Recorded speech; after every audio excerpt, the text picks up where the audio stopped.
Hello friends, signing star academy में आपका स्वागत है। और जैसा कि इसके दोनों पहले वीडियो में हमने मानवाधिकार को देखा, मानवाधिकार से संबंधित ये हमारा तीसरा वीडियो है। और आज हमारा मानवाधिकार का टॉपिक जो है वो ख़त्म हो जाएगा। और हम उम्मीद करते हैं कि इन तीनों वीडियो में जितना हमने पढ़ाया है और जितना कंटेंट हम देने की कोशिश की है, इससे बाहर कुछ भी किसी भी परीक्षा, चाहे वो यूपीएससी की हो, जेपीएससी की हो या बीपीएससी की हो या किसी भी सिविल सेवा के एग्ज़ाम की प्रतियोगिता परीक्षा की या फिर रेलवे या बैंकिंग का एग्ज़ाम हो, उसमें इससे बाहर नहीं आएगा। ठीक है दोस्तों, पहला वीडियो में हमने देखा मानवाधिकार क्या है, उसकी उत्पत्ति की आवश्यकता क्यों पड़ी, मानवाधिकार का उद्देश्य क्या है, मानवाधिकार का सार्वभौमिक घोषणा कब हुआ, मानवाधिकार की कितनी पीढ़ियां हैं, 3 पीढ़ियों को हमने देखा। ठीक है, जैसा कि हमने पहली पीढ़ी का मानवाधिकार जिसे नीला अधिकार कहते हैं, दूसरी पीढ़ी का मानवाधिकार लाल अधिकार, तीसरी पीढ़ी का मानवाधिकार हरा अधिकार को देखा। फिर हमने राष्ट्रीय मानवाधिकार आयोग को देखा, उनके अध्यक्ष व सदस्यों की नियुक्ति कैसे होती है, उनकी योग्यता क्या है, उनका कार्यकाल क्या है। और उसी के साथ साथ हमने तुलनात्मक रूप से राज्य मानवाधिकार आयोग की भी संरचना को, उसके कार्यों को संक्षिप्त रूप में देखा। जो कंटेंट हमारे बच गए थे राज्य मानवाधिकार आयोग से संबंधित, कि जैसा कि राज्य मानवाधिकार आयोग जो है उसकी संरचना क्या है, उसमें कितने अध्यक्ष व सदस्य होते हैं, इसको हम लोग इस वीडियो के माध्यम से आज देखेंगे। इसके अलावा एनएचआरसी या एसएचआरसी, राष्ट्रीय मानवाधिकार आयोग या राज्य मानवाधिकार, उनका क्या कार्य है, उनकी क्या शक्तियां हैं, वो टॉपिक हमारा बच गया था, उसको हम लोग एक नज़र में देख लेंगे। फिर हमारा अंत में जो टॉपिक आएगा कि जो मानवाधिकार आयोग से संबंधित जो ह्यूमन राइट्स, मानवाधिकार से संबंधित जो संस्थाएं हैं, भारत में क्या संस्था है, अंतर्राष्ट्रीय संस्थाएं क्या है, मुख्य उनको हम लोग एक नज़र देख लेंगे। और उसके बाद उम्मीद करते हैं कि इससे बाहर क्वेश्चन हमारा नहीं जाएगा। जैसा कि हम लोग जानते हैं कि 1991 में जो यूएनओ की बैठक पेरिस में हुई और पेरिस सिद्धांत को तैयार किया गया, और उसी पेरिस सिद्धांत का अनुसरण करते हुए दुनिया के तमाम देशों में राष्ट्रीय मानवाधिकार संस्थानों की स्थापना की नींव पड़ी। और उसी सिद्धांत का अनुसरण करते हुए भारत में मानवाधिकार संरक्षण अधिनियम 12 अक्टूबर 1993 को लागू हुआ। ठीक है, मानवाधिकार संरक्षण अधिनियम 1993, 12 अक्टूबर मानवाधिकार संरक्षण अधिनियम जो है 1993 वो भारत में लागू हुआ। ठीक है, और वही मानवाधिकार संरक्षण अधिनियम जो लागू हुआ है, पिछले वीडियो में हमारा डेट छूट गया था, इसको आप लिख लीजिएगा, 28 सितंबर को मानवाधिकार संरक्षण अधिनियम लागू हुआ। ठीक है, और इसी मानवाधिकार संरक्षण अधिनियम 1993 जो 28 सितंबर को लागू हुआ, उसी के तहत भारत में एनएचआरसी, राष्ट्रीय मानवाधिकार आयोग का गठन किया गया। राष्ट्रीय मानवाधिकार आयोग का गठन 12 अक्टूबर, डेट इंपॉर्टेंट है, एनएचआरसी राष्ट्रीय मानवाधिकार आयोग का गठन 12 अक्टूबर 1993 को किया गया। ठीक, अब राष्ट्रीय मानवाधिकार आयोग का जब गठन हुआ, जो मानवाधिकार संरक्षण अधिनियम के तहत, तो उस समय जो थे अध्यक्ष व सदस्यों की कुल संख्या 9 थी। लेकिन जब संशोधन हुआ, इस पर एक नया अधिनियम संसद के दोनों सदनों से पारित हुआ, मानवाधिकार संरक्षण संशोधन अधिनियम 2018। उसके पश्चात 2019 में राष्ट्रीय मानवाधिकार आयोग व राज्य मानवाधिकार आयोग में कुछ परिवर्तन किए गए। उसी परिवर्तन को अपडेट रूप में हम लोगों ने देखा है। पहले एनएचआरसी में जहां 9 सदस्य थे अध्यक्ष लेकर, वहां अब एनएचआरसी राष्ट्रीय मानवाधिकार आयोग में अध्यक्ष सहित 13 सदस्य हो गए। ठीक, अब हम लोग राज्य मानवाधिकार आयोग पर चर्चा करेंगे। राज्य मानवाधिकार आयोग का भी गठन जो है वो राज्यों में मानवाधिकार संरक्षण अधिनियम 1993 के तहत ही किया गया है। ठीक है, राज्य मानवाधिकार संरक्षण अधिनियम जो 1993 है, उसकी धारा जो है 21 से 29 के तहत, धारा 21 से 29 के तहत राज्यों में सेक्शन, धारा 21 से लेकर 29 के तहत राज्यों में राज्य मानवाधिकार आयोग का गठन किया गया है। इसमें राष्ट्रीय मानवाधिकार आयोग की तरह 13 सदस्य नहीं है। इसमें अध्यक्ष सहित 3 सदस्य होते हैं। एक अध्यक्ष होते हैं, 2 सदस्य होते हैं।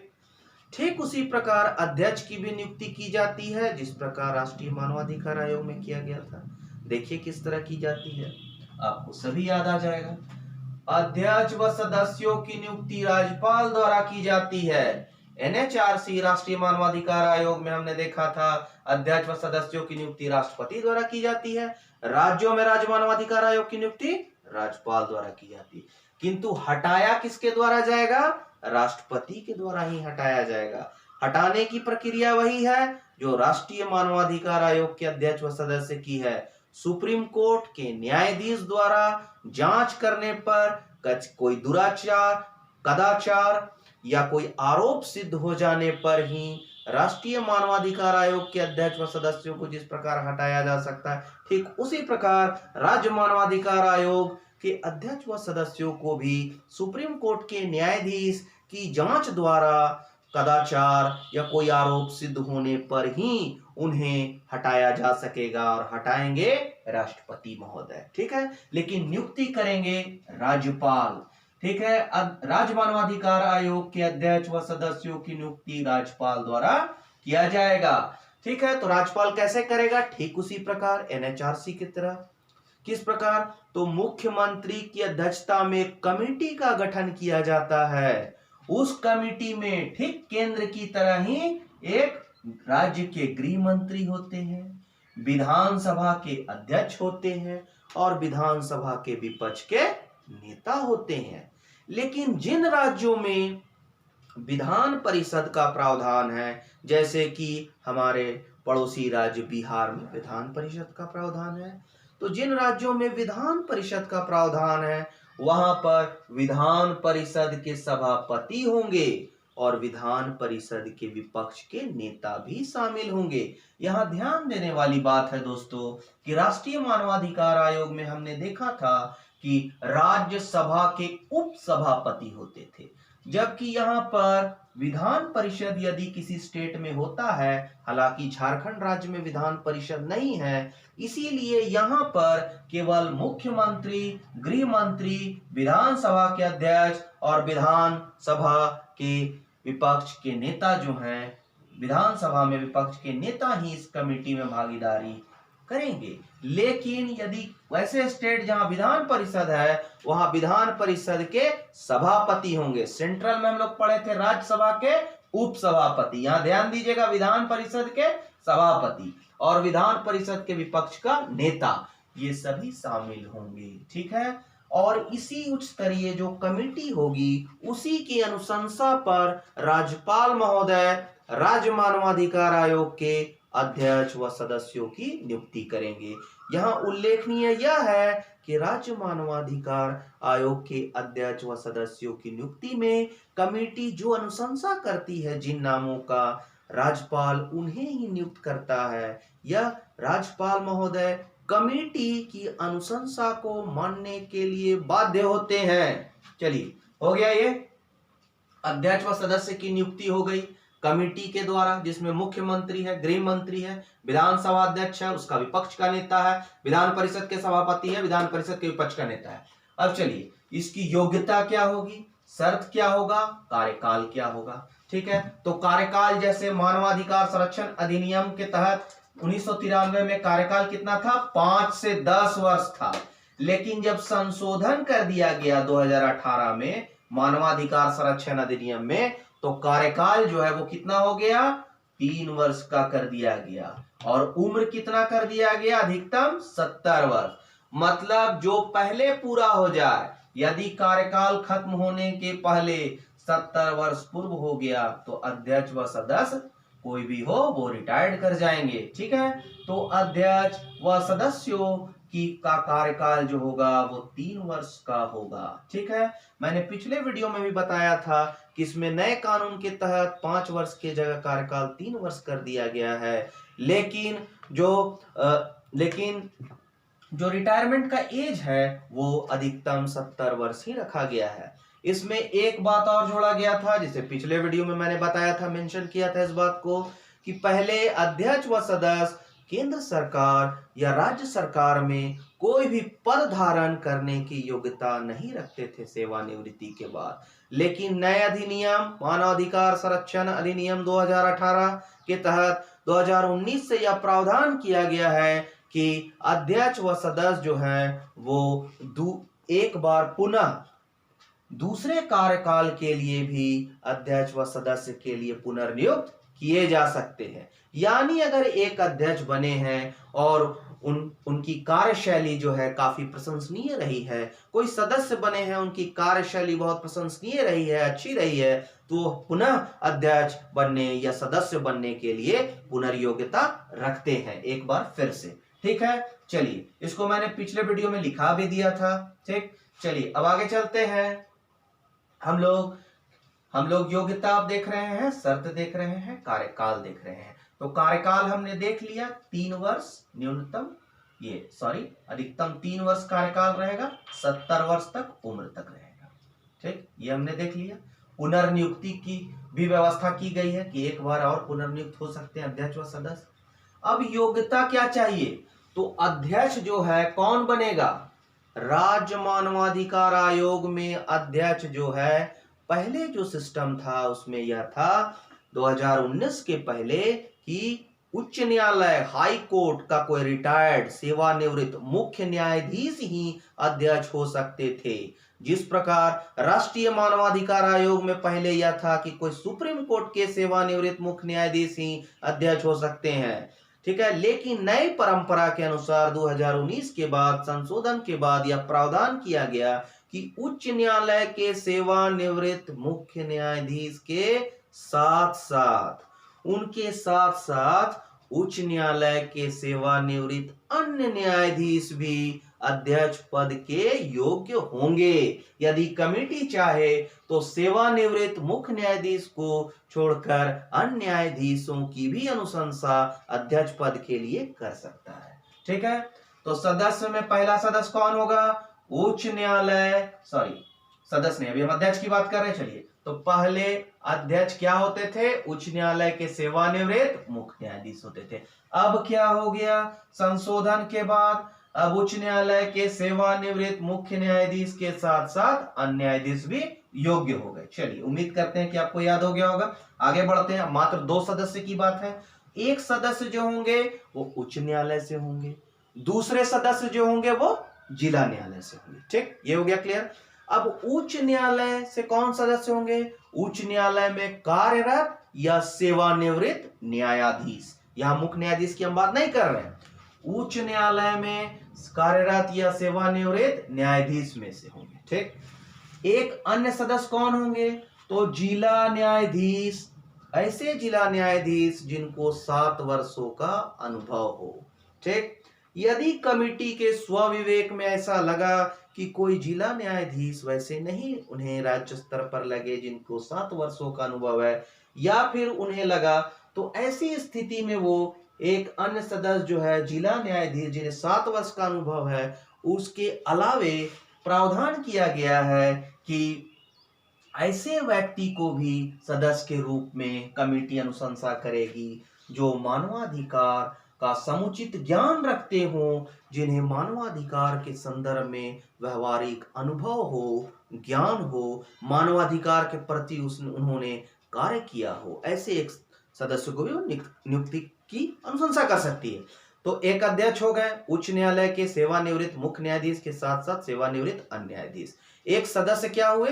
उच्च न्यायालय के कार्यरत या सेवानिवृत्त न्यायाधीश। दूसरे सदस्य जिला न्यायालय के न्यायाधीश जिनको 7 वर्षों का अनुभव हो अथवा मानवाधिकार का समुचित ज्ञान व व्यवहारिक अनुभव रखने वाला कोई व्यक्ति।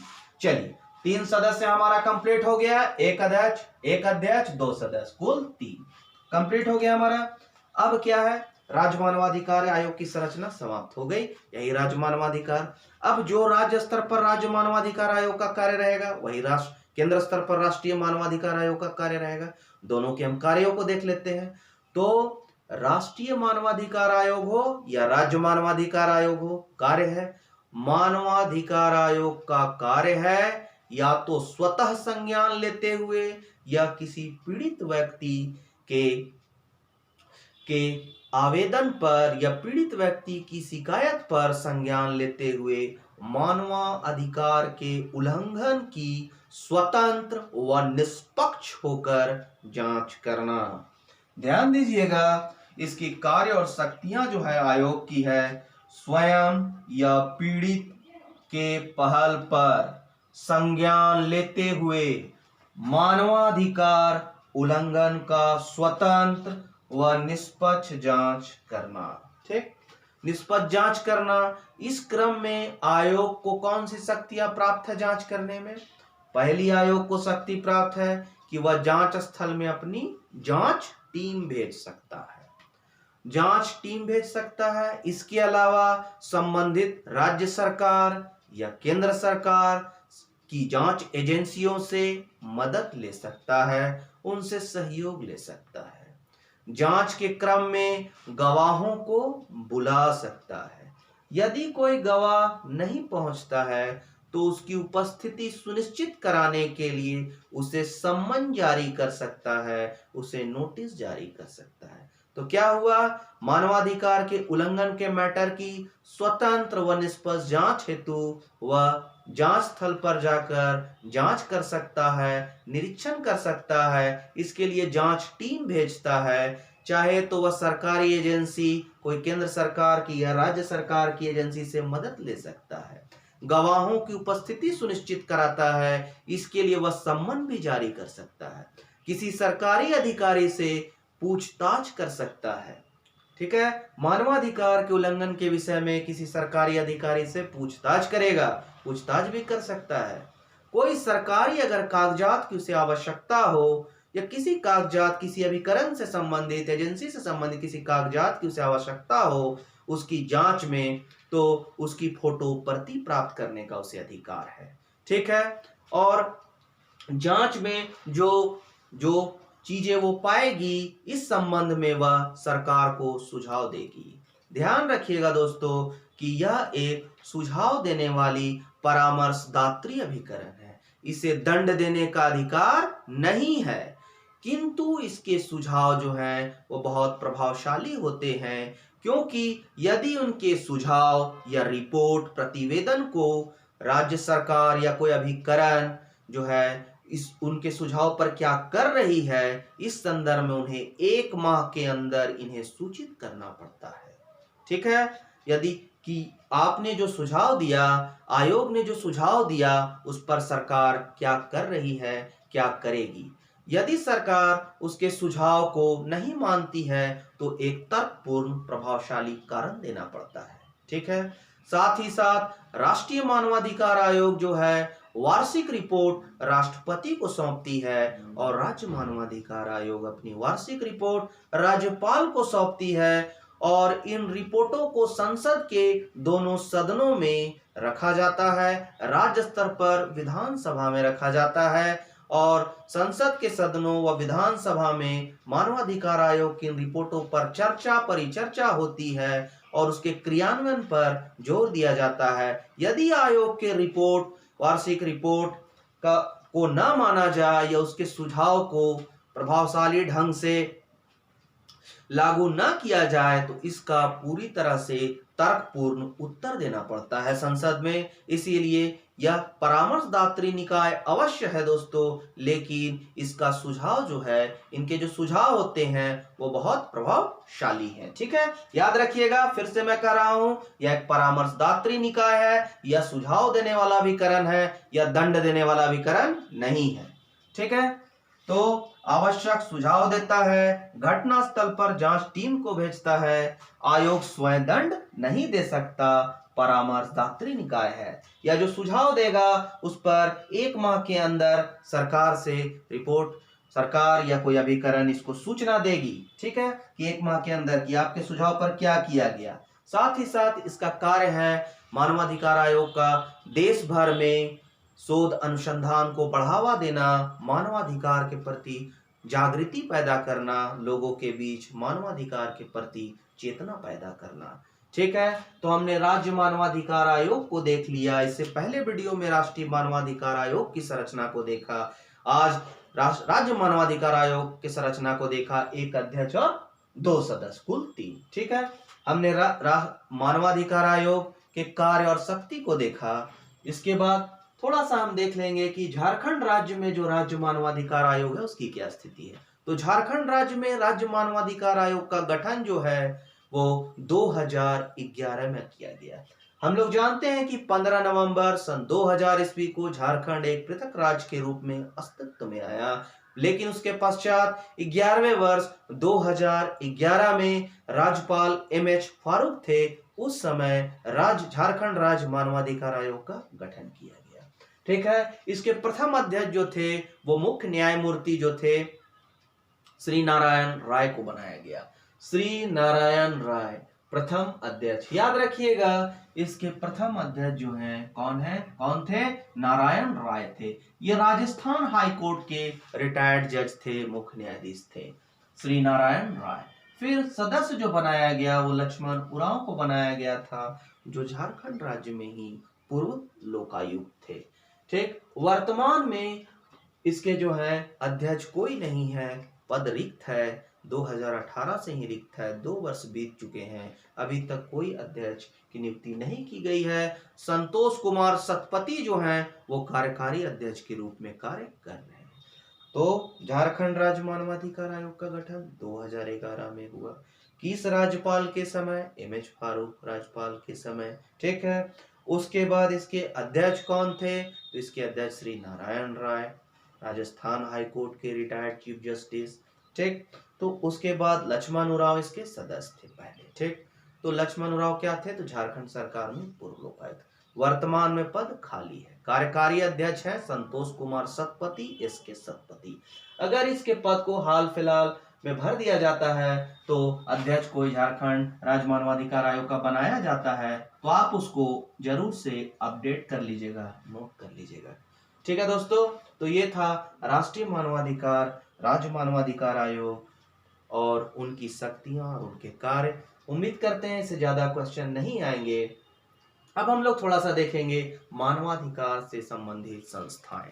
ठीक है, मानवाधिकार से संबंधित जो संस्थाएं उसमें सबसे जो मुख्य संस्था है वो एमनेस्टी इंटरनेशनल है। एमनेस्टी इंटरनेशनल जो है एक ऐसी संस्था है, ब्रिटेन के प्रसिद्ध वकील पीटर बेंसन द्वारा इसे 1961 में स्थापित किया गया था। मानवाधिकार एक ऐसी संस्था है जो संयुक्त राष्ट्र संघ की परामर्शदात्री स्थिति से प्राप्त है। मानवाधिकार के संबंध में संयुक्त राष्ट्र UNO को भी परामर्श देने का कार्य करती है। यह एक गैर सरकारी संगठन है जिसकी स्थापना 1961 में की गई, वकील पीटर बेंसन द्वारा। बहुत बार UPSC में भी ये सवाल पूछा गया है कि एमनेस्टी इंटरनेशनल की स्थापना किसने की? तो वकील पीटर बेंसन के द्वारा, ब्रिटेन के प्रसिद्ध वकील पीटर बेंसन द्वारा की गई। मुख्यालय लंदन में है। 1961 में स्थापना किया गया। UNO की परामर्शदात्री स्थिति से प्राप्त है। यह मानवाधिकार पूरे विश्व में मानवाधिकार उल्लंघन के संदर्भ में मुद्दों को उजागर करती है, उस पर ध्यान आकृष्ट करती है। ठीक है, मानवाधिकार के संरक्षण का प्रयास करती है। ठीक, साथ ही साथ वार्षिक रिपोर्ट भी जारी करती है कि किस देश में मानवाधिकार का उल्लंघन किस रूप में हो रहा है, इस पर एक या भारत के संदर्भ में भी रिपोर्ट जारी करती है। ठीक, तो एमनेस्टी इंटरनेशनल मानवाधिकार के संदर्भ में वार्षिक रिपोर्ट जारी करती है। परामर्शदात्री से स्थिति प्राप्त है UNO की। शोषण के विरुद्ध कार्य करने के लिए इसे नोबेल शांति पुरस्कार से भी नवाजा गया था 1977 ईस्वी को। और मानवाधिकार पुरस्कार से भी इसे नवाजा गया। ठीक है, इस भी याद रखने की आवश्यकता नहीं है दोस्तों, आप याद केवल रखिए कि एमनेस्टी इंटरनेशनल को जो है नोबेल शांति पुरस्कार से भी नवाजा जा चुका है, मानवाधिकार पुरस्कार से भी नवाजा जा चुका है। ठीक है, इसके बाद हम बात करेंगे एमनेस्टी इंटरनेशनल मुख्यालय लंदन वकील पीटर बेंसन द्वारा था। इसके बाद हम बात करेंगे एक ऐसी संस्था की, एक और संस्था जो कि उसे भी नोबेल शांति पुरस्कार से नवाजा गया और साथ ही साथ उसे इंदिरा गांधी शांति पुरस्कार से भी नवाजा जा चुका है। वैसे ही एक है संस्था डॉक्टर विदाउट बॉर्डर्स। ठीक है, डॉक्टर विदाउट बॉर्डर्स बहुत इंपॉर्टेंट है, इसलिए मैंने पहले इसकी चर्चा की। एमनेस्टी इंटरनेशनल के बाद हम देख रहे हैं डॉक्टर विदाउट बॉर्डर्स। कहने का मतलब है यह संस्था पेरिस में स्थापित की गई, पेरिस के कुछ डॉक्टरों के द्वारा स्थापित संस्था जिसका मुख्यालय जेनेवा में है। पेरिस के डॉक्टरों द्वारा स्थापित इस संस्था का नाम है डॉक्टर विदाउट बॉर्डर्स। यह संस्था जो है युद्ध हो या कोई प्राकृतिक आपदा हो या कोई घोर संकट हो, ऐसी घड़ी में बिना किसी देश की सीमा का परवाह किए हुए किसी भी देश में अपनी चिकित्सकीय टीम को भेजती है और मेडिकल सेवाएं, डॉक्टरी सेवाएं जो है वो उपलब्ध कराती है। उनके इसी मानवीय कार्य को ध्यान में रखते हुए उन्हें भी नोबेल शांति पुरस्कार और इंदिरा गांधी शांति पुरस्कार से नवाजा गया। 1999 में नोबेल शांति पुरस्कार दिया गया। डॉक्टर विदाउट बॉर्डर्स मुख्यालय जेनेवा, 1971 में पेरिस के डॉक्टरों द्वारा स्थापित संस्था, इन्हें भी नोबेल शांति पुरस्कार इंदिरा गांधी शांति पुरस्कार से नवाजा गया। ठीक है, एक की स्थापना एमनेस्टी इंटरनेशनल की कब हुई? 1961। उसके 10 सालों के बाद 1971 में डॉक्टर विदाउट बॉर्डर्स। ठीक है, अब देखिए डॉक्टर विदाउट बॉर्डर्स का नाम है मेडिसिन सैंस फ्रंटियर्स। आप मेडिसिन से भी समझ जाएंगे कि किसकी बात हो रही है। तो डॉक्टर विदाउट बॉर्डर्स पेरिस में स्थापित, पेरिस के डॉक्टरों द्वारा स्थापित, 1971 मुख्यालय जेनेवा, नोबेल शांति पुरस्कार इंदिरा गांधी शांति पुरस्कार से सम्मानित। इसका एक नाम और है Medicine Sans Frontiers, Medicine Sans Frontiers. चलिए, ये दो बहुत इंपॉर्टेंट था। अब यदि हम बात करेंगे तो हम बात करेंगे आपकी सबसे पहले मानवाधिकार के संबंध में जो अंतरराष्ट्रीय संस्था कौन हुई। सबसे पहले मानवाधिकार के संबंध में अंतरराष्ट्रीय जो संस्था की स्थापना 1907 में लंदन में स्थापित की गई। ठीक है, सोशलिस्ट इंटरनेशनल वुमेन, महिला से संबंधित संस्था जो लैंगिक रूप से सामाजिक समानता को बढ़ावा देने वाली संस्था के रूप में कार्य करती रही, उसका नाम है सोशलिस्ट इंटरनेशनल वुमेन, 1907 में लंदन में स्थापित।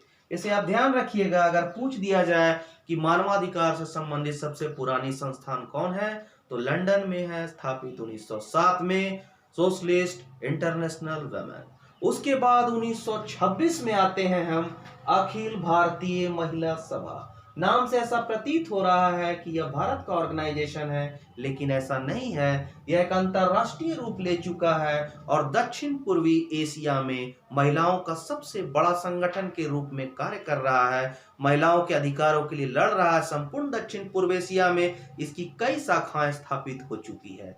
इसकी स्थापना मद्रास में की गई थी। ठीक है, इसकी स्थापना जो है मद्रास में की गई, मुख्यालय दिल्ली है। मद्रास में इसकी स्थापना आयरिश महिला मार्गरेट कजिन्स द्वारा किया गया। ठीक, तो अखिल भारतीय महिला सभा एक गैर सरकारी संगठन है। ठीक, एक अंतरराष्ट्रीय संगठन है। उसकी स्थापना स्वतंत्रता के पहले 1926 में हुई। वह आयरिश महिला द्वारा स्थापित है, मार्गरेट कजिन्स। ठीक है, हम लोगों ने एमनेस्टी इंटरनेशनल को देखा 1961। 10 साल बाद हमने डॉक्टर विदाउट बॉर्डर्स को देखा, सबसे पुरानी संस्था सोशलिस्ट इंटरनेशनल वुमेन 1907 में देखा, हमने देखा अखिल भारतीय महिला सभा को देखा। दो तीन और इम्पोर्टेंट है, हम लोग केवल थोड़ा सा उसको जानेंगे और हमारा टॉपिक खत्म हो जाएगा। थोड़ा सा देखिएगा, यूएसओ की एक संस्था है ह्यूमन राइट्स वॉच, मानवाधिकार को देखने की संस्था, ह्यूमन राइट्स वॉच, इसको हेलसिंकी वॉच भी कहा जाता है। इसकी स्थापना कब हुई दोस्तों? 1978 में हुई। इसका मुख्यालय न्यूयॉर्क में है।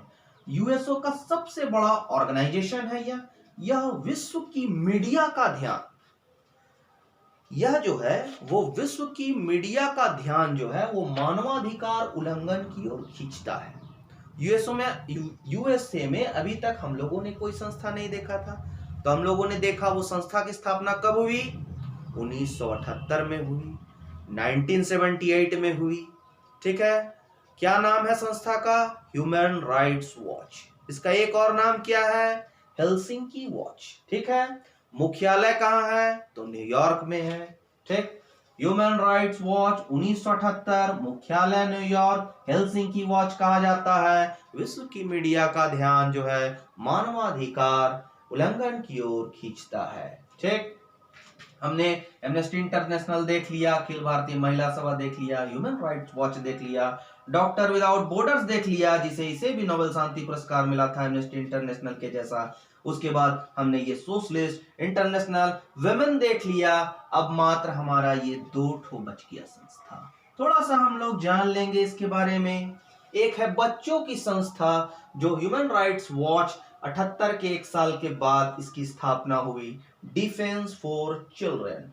1979 में यूएनओ के द्वारा बच्चों के लिए अंतरराष्ट्रीय वर्ष, बच्चों के अधिकार का अंतरराष्ट्रीय वर्ष घोषित किया गया था 1979 में। उसी समय जेनेवा में स्थापना हुई इसकी, डिफेंस फॉर चिल्ड्रन इंटरनेशनल। ठीक है, तो इसको याद रखिएगा कि human rights watch, Helsinki watch 1978 के बाद 1979 में, जो कि बच्चों का अंतरराष्ट्रीय वर्ष था, उसी समय जेनेवा में इसका मुख्यालय है, स्थापित हुआ defence children international, defence for children international. ठीक, 79 में इंटरनेशनल कमीशन ऑफ जस्टिस, न्याय का अंतरराष्ट्रीय आयोग।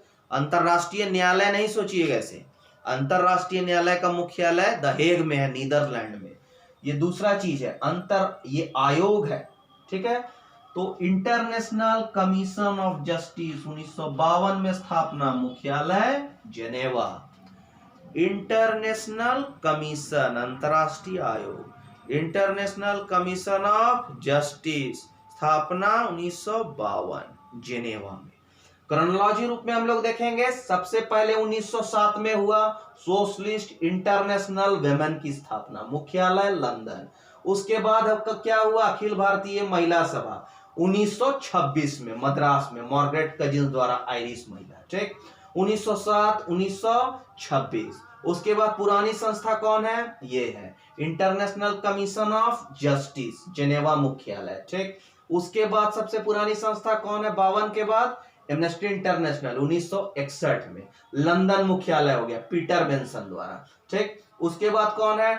उसके बाद हमारी पुरानी संस्था कौन है? डॉक्टर विदाउट बॉर्डर्स 1971 में, जिसको बोलते हैं मेडिसिन सेंस फ्रंटियर। उसके बाद ह्यूमन राइट्स वॉच 78। सबसे लास्ट में बच्चों की संस्था जो है defence for children, defence for children international 79 में जेनेवा में हुआ है। ठीक है, और इसके पहले वाले वीडियो में मैंने बता दिया था कि संयुक्त राष्ट्र संघ की जो मानवाधिकार आयोग है उसका नाम 2006 में परिवर्तित कर मानवाधिकार परिषद कर दिया गया, जो कि 47 सदस्यीय है। ठीक, अंतिम भारत में जो है वो हम लोग देख लेते हैं 1992 में स्थापित राष्ट्रीय महिला आयोग। यह एक सरकारी अभिकरण है जो महिलाओं के सशक्तिकरण के लिए, महिलाओं के संरक्षण के लिए, उनके अधिकारों के उल्लंघन अगर होता है, महिलाओं के साथ कोई अत्याचार किया जाता है, शोषण किया जाता है, महिलाओं के अधिकारों का हनन किया जाता है, तो उसके लिए राष्ट्रीय महिला आयोग है, जिसकी स्थापना 92 में भारत सरकार द्वारा की गई। अभी वर्तमान में इसका मुख्यालय नई दिल्ली में है। वर्तमान में अध्यक्ष, इसे याद रखिएगा, रेखा शर्मा। बहुत इंपॉर्टेंट है, सवाल पूछे जाएंगे सबके वर्तमान अध्यक्षों के बारे में, तो इसका याद रखिएगा, वर्तमान अध्यक्ष रेखा शर्मा है। 5 सदस्य होते हैं, लेकिन अभी सभी सदस्य रिक्त हैं। ठीक है। राष्ट्रीय महिला आयोग स्थापना 1992। अध्यक्ष 5 सदस्य होते हैं, सदस्य भी रिक्त है। वर्तमान अध्यक्ष रेखा शर्मा है। मुख्यालय नई दिल्ली है। एक बार इन सब इसका आप लोग स्क्रीनशॉट ले लीजिए।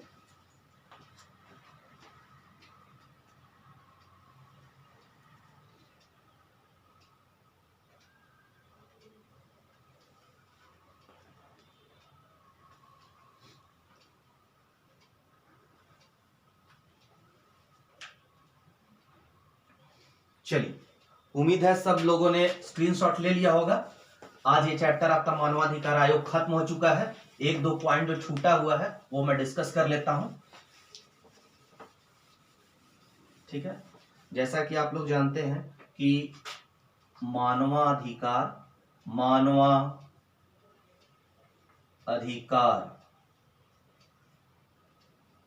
संरक्षण अधिनियम एक्ट, ठीक है, कि 1993 के तहत इसे लागू किया गया। तो ये एक्ट कब लागू हुआ? ये एक्ट जो है वो लागू हुआ है 28 सितंबर 1993 को लागू हुआ है। ये एक्ट कब लागू हुआ? 28 सितंबर 1993 को। इस एक्ट में कितने अध्याय हैं? तो इस एक्ट में कुल 8 अध्याय हैं। ध्यान दीजिएगा, इस एक्ट में चैप्टर कितने हैं? 8 हैं। ठीक है। ये हो गया। कब लागू हुआ? तो भैया सितंबर में लागू हुआ। डेट क्या है? 28 सितंबर है। अध्याय कितना है? 8 है। तो धारा कितना है? तो धारा आपका क्या है? 43 धारा है, 43 धारा है। ठीक है। तो क्या हमें एग्जाम के लिए 43 धारा रटने की आवश्यकता है? बिल्कुल भी नहीं। अगर हर एक धारा पर क्वेश्चन बनने लगे तो यह मुझे ऐसा प्रतीत होता है, अगर किसी आयोग के द्वारा धारा पर क्वेश्चन पूछे जाते हैं तो यह एक अव्यावहारिक सवाल होगा मेरे विचार से। फिर भी कुछ हम देख लेते हैं। अध्याय 8 है, धारा 43 है। ठीक है। अब देखिए, जो मानवाधिकार संरक्षण अधिनियम है उसको अगर हम देखेंगे तो इसको आप इस तरह से बना सकते हैं, टेबल बना लीजिए। ठीक है। इसमें आप अध्याय देख लिए 8 है, धारा 43 है। तो एक जो पार्ट है उसमें शॉर्ट में लिखते हैं, टाइम कम है, एनएचआरसी है।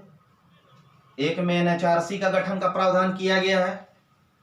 साथ ही साथ इसी में स्टेट एसएचआरसी का भी प्रावधान किया गया, राज्य मानवाधिकार आयोग का। उसके बाद मानवाधिकार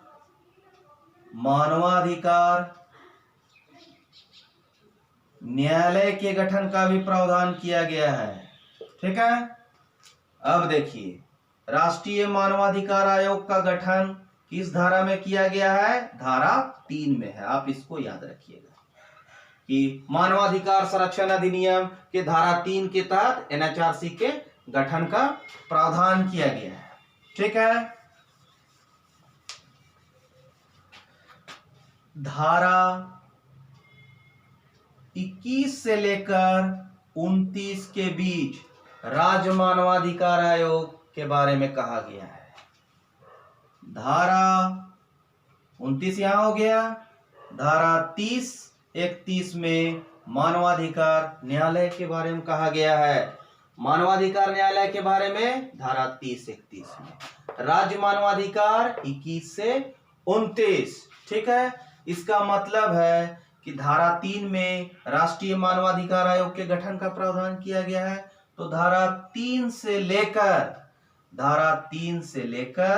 धारा 20 तक, धारा 3 से लेकर धारा 20 तक राष्ट्रीय मानवाधिकार आयोग के गठन, उसके कार्य, उसकी प्रक्रिया, ये सब का उल्लेख किया गया है। ठीक है। अब NHRC ध्यान दीजिएगा, बस इसी पर आप फोकस कीजिएगा, इसी से आपके क्वेश्चन सॉल्व हो जाएंगे। NHRC जो है, NHRC की बात करें तो इसके गठन, ठीक, गठन में क्या हो गया आपका, संरचना हो गया। संरचना के अलावा क्या हो गया आपका, संगठनात्मक अध्यक्ष, सदस्य, उनका कार्यकाल, पद मुक्ति, ठीक है, कार्यकाल,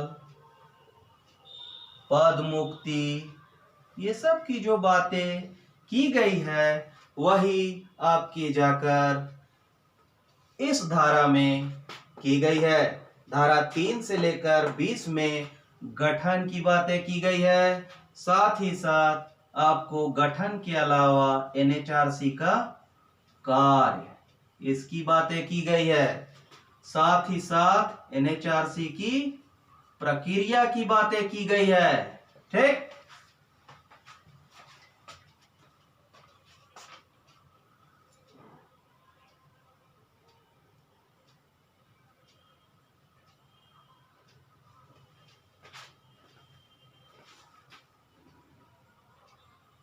अनुच्छेद